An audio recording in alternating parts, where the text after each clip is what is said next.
Welcome to another week in my life.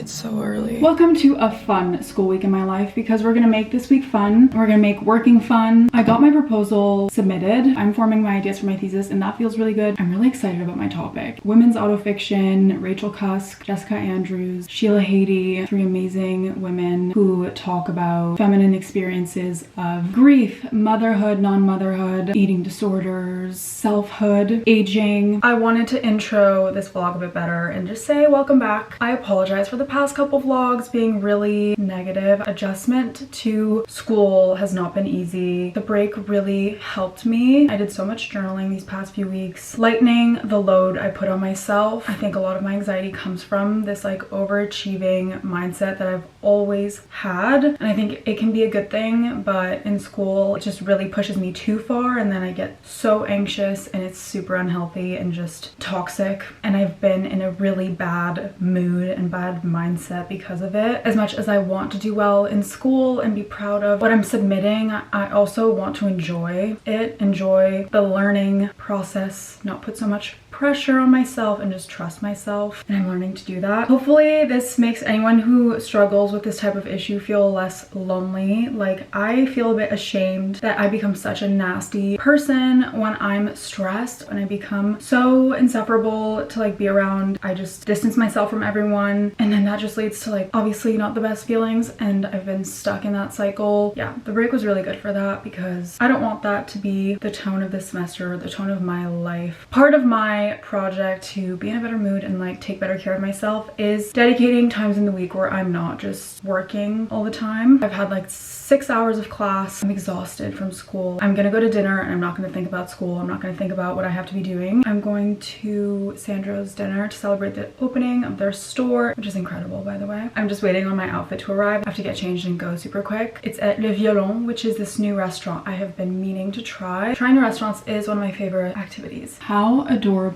is this top? It has my name embroidered. Jamie, are you waiting for my package too? Yeah. Stay, Jamie. For Ava? Thank you. Oh my gosh. All good, all good. Everything good? Yes, thank you. Sorry. Thank you. Got a package, Jamie. Gonna do this sweater, some jeans. Very classic. I love it. The sweater is so pretty. This mirror needs to be washed. Cutie blazer. And then these jeans are amazing. And I need rings. And then we're all set to go. This blazer is amazing. Usually I'm not really a blazer girl, but this silhouette, I'm obsessed. And I'm gonna wear my Sandro loafers as well.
Good morning. I'm working in bed, which I shouldn't do, but I showered, did my everything shower, and now I'm just rereading an essay that's due tomorrow. I have 2 essays due tomorrow, so this one I finished last night and I want to submit it this morning, but I need to cut down a couple words because I'm like 40 words over. It's just a brief response. Yeah, it's about 600 words. Basically, we had to read H. Ward Abbott's article about story, plot, and narration and how they're all different but interconnected. And so I'm writing about the concept of narrative gaps, which are both omissions and biased renditions or partial renditions of events, which is kind of hard to tie to the book that I wrote about, Development by Breyer, because we only have this one like very sympathetic first person, or is it a first person? I'm pretty sure it's third person. She said Nancy hoped, they hoped, right? Like third person.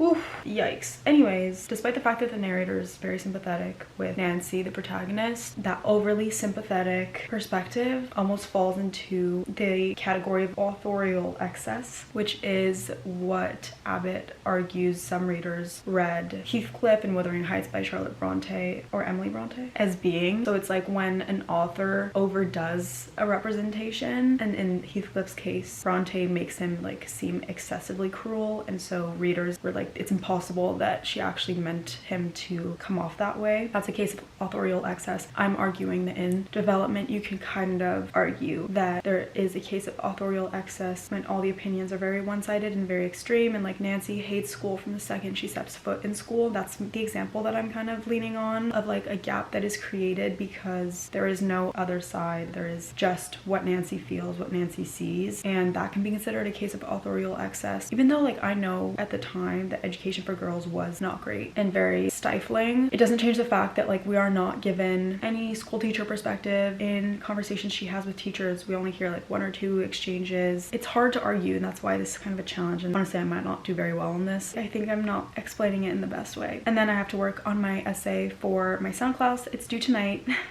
I have a very rough draft about the conversation by Coppola, and I need to just really rack my brain to make some good arguments and just write the whole thing. So yeah.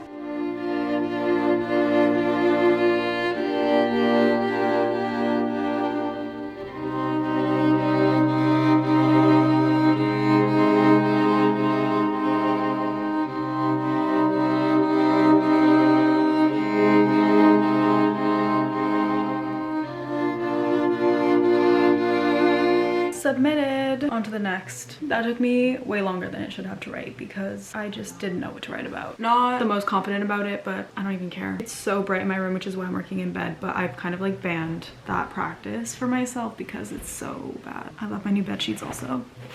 Brick linen. Sneak peek. My room's coming together. It feels so good. Still in bed, but finished my Tory Burch video, which I think is really fun. Now I need to finish my essay that's actually due tonight. I just washed my face. Let's do my skincare. Ukvia helps to calm and moisturize stressed skin. If there's one thing I've got, it's stressed skin. Oh, I need to like catch my breath from the stairs. I have to remind myself to breathe. Last week coming back from break was pretty chill. These past few days have been a bit more intense. Like you guys saw the other day, I had 2 essays due. I wrote my whole The Conversation essay that day, and it was pretty good. Dr. Dennis Gross, the Blur and Repair Cream. I love this cream. Look at her. I wrote about musical subjectivity, kind of argued that he describes himself as a freelance musician, and in doing so equates his job of sonic surveillance with that of being a musician. I argued sonic surveillance as a type of music is what makes it subjective. Actually, sorry, I won't spoil. If you've watched it or watch it, you understand what I'm talking about. It's really interesting. That movie is so cool. I've been living in Organic Basics all week, and I want to thank them for sponsoring this video. Such good underwear. I used to not care at all what I wore down there. When I actually got to thinking about it, it's something that is so close to your body, and I want to be more thoughtful about that, and Organic Basics has such amazing underwear that's comfortable and that's good for you. I love their underwear. It's super comfortable. They have like the best boxers. I'm such a boxers girl. On top of it all, the cotton that they use is GOTS certified organic cotton. The different styles, the thongs as well. Thongs can be so uncomfortable. These don't ride up in an uncomfortable way because the fabric is so soft. They're having a site-wide sale November 10th through the Black Friday period. I also have a discount code that gives you an additional 5% off. It's AvaXOB5. Definitely worth checking them out if you're in need of new underwear. It's a perfect gift and it's a good way to treat yourself. I'm still working on my draft for my proposal. Basically this week we have in-class peer review of our drafts. I really need to get on that. I've been just looking at Google Scholar and MLA, trying to find articles about Mary Robinson. I want to write about her letter to the women of England. I just loved it. Like there's a lot of ways that I could relate it back to living a feminist life. That makes me excited. Finishing touches. Voicemails, A Broken Rosary. I just got it actually yesterday, but I've been spritzing myself constantly. It smells, oh, it's so good. Let's go to class. Ow, oh my gosh, okay.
Friday. I don't even know where I've been. I went out last night for the first time in forever, which was really nice and really fun. Today is my Friday grind day. I'm moving a bit slow. I thought it would be fun to unbox a couple things from 2 small businesses that I just love. And then I also got this, but I jumped the gun. I got too excited, but I ordered my dad's gift. I got him the Aesop Moroccan Neroli post-shave lotion from this office. This is the cutest packaging.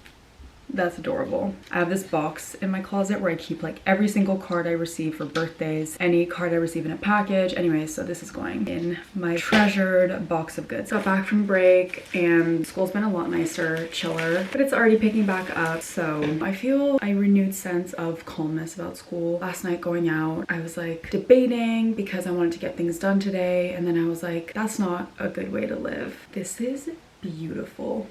These colors, are you joking? And the slouch, and it has a little open back, gorgeous. I am one of those people that has that mentality that is like, you can only really go out and enjoy things once you've done enough. And my issue is I never really hit that point of feeling like I've done enough. Wait, are you kidding? On every tag, they have a photo of me. I'm sorry, they customized every single tag. This top is so cute. It's like a little plate. Adorable. I feel like this could even be like Halloween-y. A meal, a snack. We've hit a point, like kind of a turning point. Feeling better about my classes. I don't know how to use scissors apparently. There were just so many classes where I felt so insecure, so out of depth. And now that I'm like settled into them, I feel so much better. I feel like I'm learning so much. I get excited about school and it's really teaching me that I shouldn't jump to conclusions. I shouldn't get ahead of myself. Take a deep breath and take it day by day. Let myself learn. To learn, you have to be at one point where you don't know anything. Being comfortable not knowing is hard for me. I'm very control freaky. Okay, wait. Ooh, this color. This is like a long dress. This is gorgeous. Oh my god, and like the perfect fall dress, you know? You can wear tights under it to stay warm. This is beautiful. This pattern. Wow, I like that I'm a bit high-strung about things. I like that because it pushes me to do the best that I can, to challenge myself. But the challenge with that is sometimes you just push it a bit too far, and I often get to that. Oh my god, this is what I've been waiting for. This adorable jacket. I love like the silver and the flowers. So beautiful. I love a like cropped jacket. I need a tan. That's what that showed me. There's a letter. I did not see this. How freaking beautiful. I get so much inspo from PR packages that do good cards and stuff. It really inspires me. So this is beautiful. I might even put this on my wall. Actually, I am going to, so I'm gonna be really careful. Thank you, this office. I'm gonna put gummy tape and put it on my wall because it's so pretty. I ended up reading Living a Feminist Life by Sarah Ahmed. It was amazing. She is an incredible writer. And then I wrote my summary. Last piece.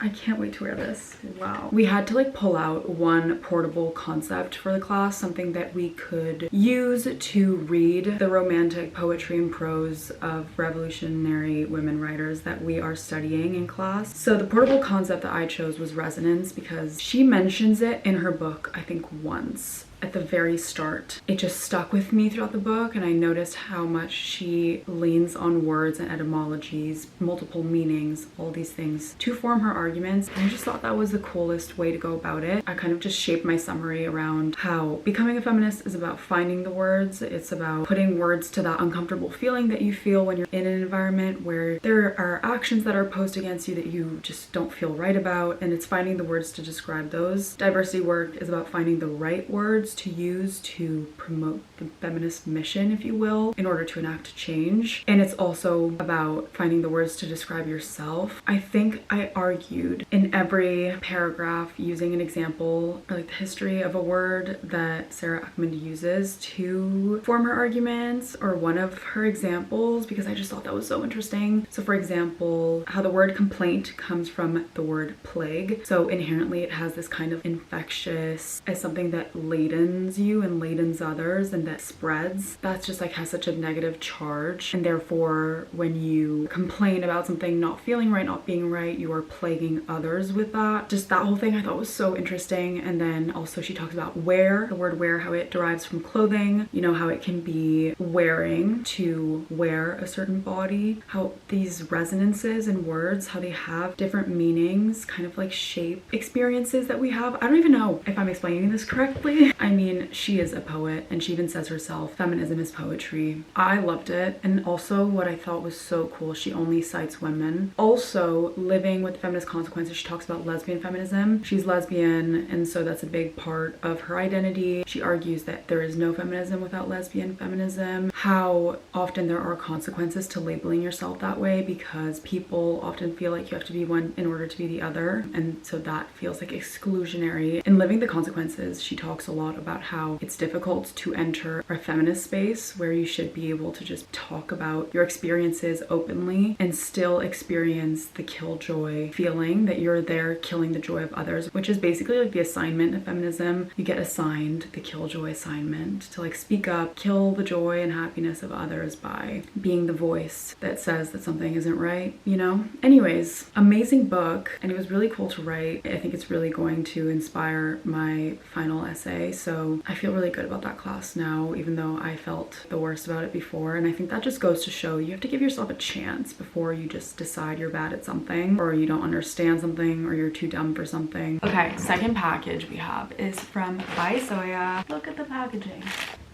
You're lying. First of all, adorable. Pink. Wait for it. Can it be Valentine's Day, like right now? Wait, should I be like Cupid for Halloween? I just want to wear this shirt ASAP. Adorable. Oh my god. No, sorry, I saw this first. These were made for me. Wait, I'm obsessed.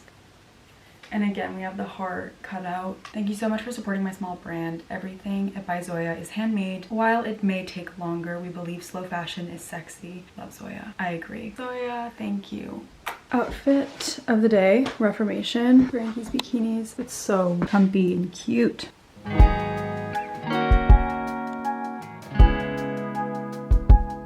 Last day of school before Halloween weekend. Made my smoothie. This is essentially a blend of nuts. It's my favorite thing. I have my 2 back-to-back classes today. I think I need to brush my hair. It's looking a little rough. Crammed in my proposal writing at like 10 p.m. last night, and then I finished it this morning. It's a draft. I have some ideas in there. Today's peer review, I feel like that will help me make it better, but it's just like low pressure. So I just had too many other things I had to write. I had 2 essays due on Monday. That just took up so much of my time. Tuesday was packed with everything that wasn't school. I just did not have the time, so it is what it is. I'm excited to like see what other people are writing about, get some feedback. I'm not a chugger, but I have to chug this and leave. The last like beautiful weather I think we're gonna have for a while. It is like 20 degrees out, which is